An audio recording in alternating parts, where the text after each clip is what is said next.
Assalamu alaikum jama'a. Kamar yadda kun sani ni ne naku Baba Ambuka, alƙalin alƙalai, ɗan jarida mai zaman kanshi. To masoya namu na duk duniya da waɗanda suke cikin garin Trablus. To ga dama ta samu, ga kayan aiki kuna dai gani, kayan aiki sun samu. Da mawaƙa hip hop, da mawaƙa dandali, da mawaƙa masu bege, da mawaƙa yo kai ko ni ma Baba Ambuka sai na koma waƙa.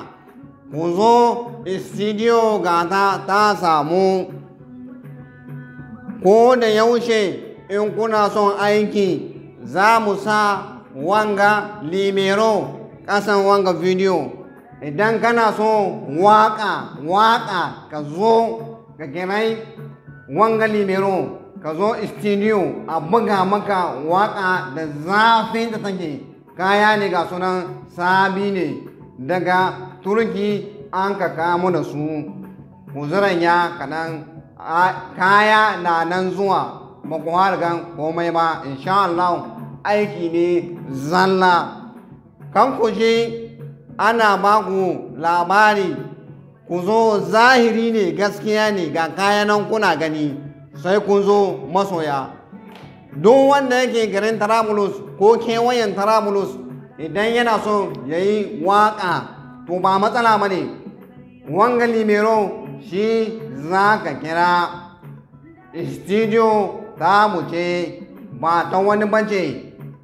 Sample Yusuf Al-Shabab za ta fashe kuma ta fashe, za ta ɓararrashe kuma ta ɓararrashe. Ku zo dama ta samu. Mun san kuna da matsalan studio a nan Trablus, to gaskiya a yanzu dama ta samu, lokaci yayi da 'yan Nijar za ku zo ku gwaza baninta ku kuma ku tsaya a yi muku aiki, tsayayyen aiki, tunda kayan aiki ne masu kyau masu inganci. A nan zuwa gaba in ma kilif kake so a yi maka kilif, to za ka zo mu yi maka kilif mai lafiya, wannan ba matsala ba ce. Kai gyaran bayani sai kun biyo wanga limero ku kira ku ji da bakinku.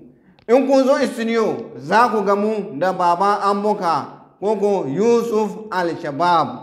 Masoya, muna alfahari da ku, muna muku zinjina ta ban girma, kai ba mu san abin da ma za mu saka muku da ita ba masoya. Kun sa mun kai inda ba mu yi tsammanin za mu kai ba masoya. Muna alfahari da ku, ku ne amu kun ka kai mu inda muke so, kuma za mu ci gaba da fafata da ku masoya. Muna son ku, muna alfahari da ku a ko da yaushe masoya.